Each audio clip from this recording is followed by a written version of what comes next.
السلام عليكم ورحمة الله وبركاته. ازيكم يا حبايبي؟ عاملين ايه؟ يا رب كده تكونوا كويسين وبخير وايامكم كلها خير يا رب. كنتوا اول مرة تشوفونا او لسه جداد على القناة، اوعوا تنسوا الاشتراك وتفعلوا الجرس عشان يوصل لكم مننا كل جديد.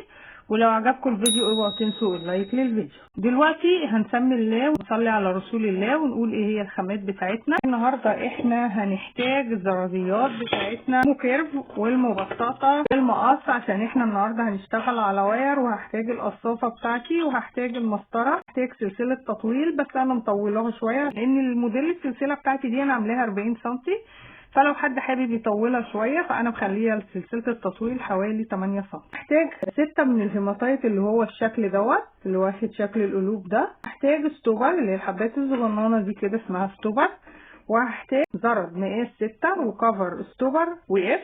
هحتاج واير، هحتاج الخرز اللي هو لولي الاسود العادي مقاس 6، وهحتاج زرد مقاس 4. الزرد على فكره فكرته النهارده في الموديل بتاعي اساسي، يعني لازم الزرد دوت. هجيب الواير بتاعي كده وهجيب اللولي بتاعي.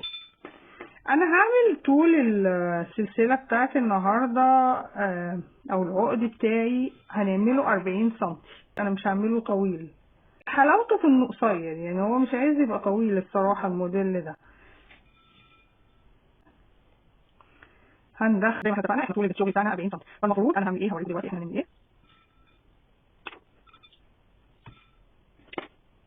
انا هعمل من الخرز ده 15 سم، يعني انا هعمل 15 سم بالخرز بتاعي ده. احنا كده خدنا 15 سم. هروح جايبه الهيماتايت بتاعي، هجيب الهيماتايت بتاعي اهو. انا هعمله كده، يعني انا عايزه شكله يبقى هنا الناحيه دي كده. بصوا هوريكم دلوقتي هتفهموا قصدي ايه. هدخل الهيماتايت بتاعي الستة كده،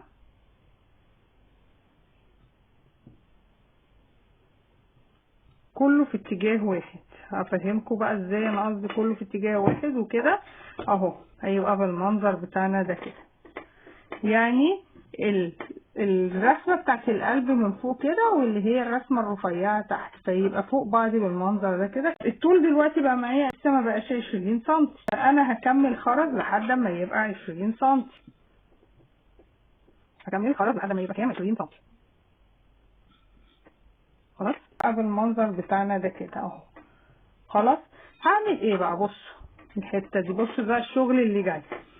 هجيب الزرد بتاعي اللي انا قلت عليه، وهاخد 2 من الزرد بتاعي.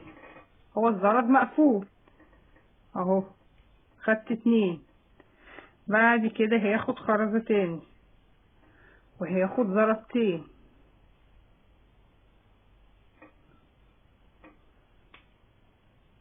بصوا كده، وهاخد خرزة تاني وهاخد زردتين اهو. همشي بنفس الستايل ده اللي انتوا شايفينه، خرزة وزردتين، خرزة وزردتين. هوريكم بصوا الزرد في النص عامل شكل جميل ازاي.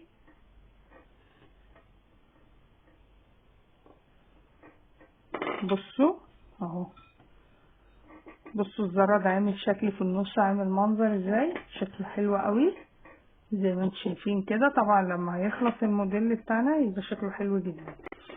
ممكن انت بقى لو انت مثلا انت مش حباه يبقى ساده، ممكن تيجي هنا وتحطي زرده كبيره في النص في الفاصل بينه وبين ال 20 سم دول وال 20 سم دول، تحطي تعلقي لعبه مثلا سودا، لعبه معدن بتاعتك انت. انا مش حباه احط حاجه فيه، انا عايزه الموديل بتاعي بالمنظر ده كده بس. دايما اقول لكم يعني عايزين تحطوا لمساتكم، حطوا اللمسات الفنيه اللي عندكم، زودوا على الموديل. يعني انا بديكوا فكره الموديل وانتي حطي الرسمه، يعني الرسمه الذوق الفني بتاعك اللي بتتفرجي يا جماعه، يعني تعرف عنها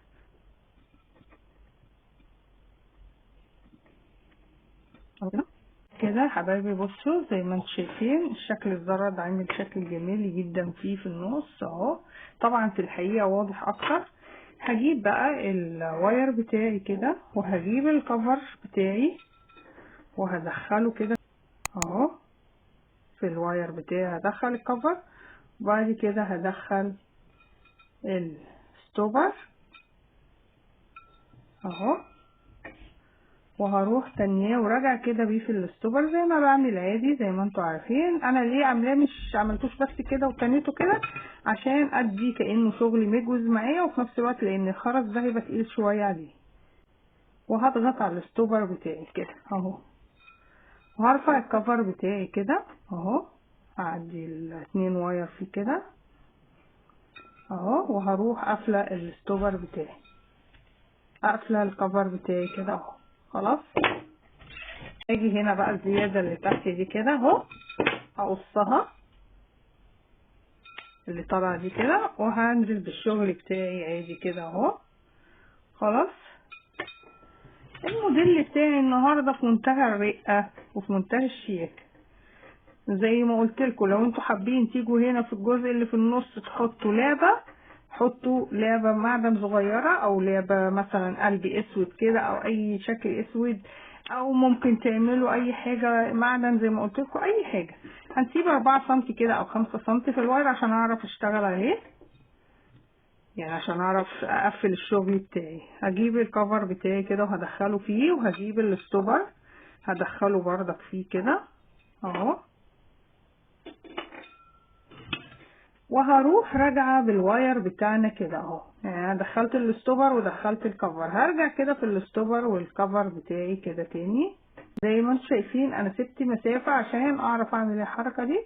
في نفس الوقت ليه انا بعمل كده؟ انتوا عارفين ان انا بعمل كده عشان يبقى كانه مكوز، وفي نفس الوقت اوفر واير، اوفر خامات يا جماعه. ده كله برضك عشان توفير خامات، عشان اللي بيضطر يطلع شغل رخيص يعني او باسعار قليله، او اللي بيطلع جملة زي كده. سحبت الواير من تحت كده زي ما انتم شايفين اهو، انا بسحبه من تحت اهو كده. في نفس الوقت اوعى يفلت من فوق هنا كده اهو، هسحبه شوية كده. بعد كده بصوا عندي لفة فوق اهي كده، هروح قافلاها، قافلة الواير اللفة دي. بحب انا اقفلها عشان تدارى وسط الشغل ما تطلعليش من الكفر بتاعي. وهروح ضغطة على الستوبر بتاعي حلو كده، سايبه تحت اهو قد 2 مللي. سايبه تحت قد ايه؟ 2 مللي، عشان الموديل بتاعي يبقى مريح في التنيات بتاعته. لو انا شديت الواير مش هيديني اللفه دي، لو انا شاده الواير مش هيديك الحركه دي، وهتبص تلاقي الواير بتاعك قافش وممكن يقطم معاكي، لان الواير ده عباره عن سلك حديد يا جماعه. ضغطنا على الستوبر بتاعنا، هنطلع الكفر بتاعنا كده ونقفله.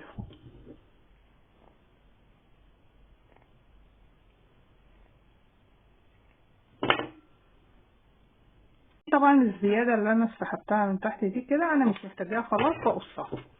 خلاص، هجيب بقى كده الشغل بتاعي، وهجيب الزرازيات بتاعتي، وهجيب الزردة بتاعتي كده، وهروح مدخليها الناحية دي في الكفر بتاعي كده اهو. اهو هدخلها في الكفر بتاعي كده اهو، وهروح جايبه سلسله التطويل. وزي ما احنا اتفقنا انا عامله سلسله التطويل بتاعتي طويله شويه زياده عن ما بعمل، عشان خاطر لو حد حابب ان الموديل ده يبقى مثلا لابسه يبقى طويل شويه عليه، يعني لو حد مش حابب ان الموديل ده يبقى قصير اهو. وهجيب الناحيه التانية الزردة بتاعتي وافتحها كده، وهركب القفل.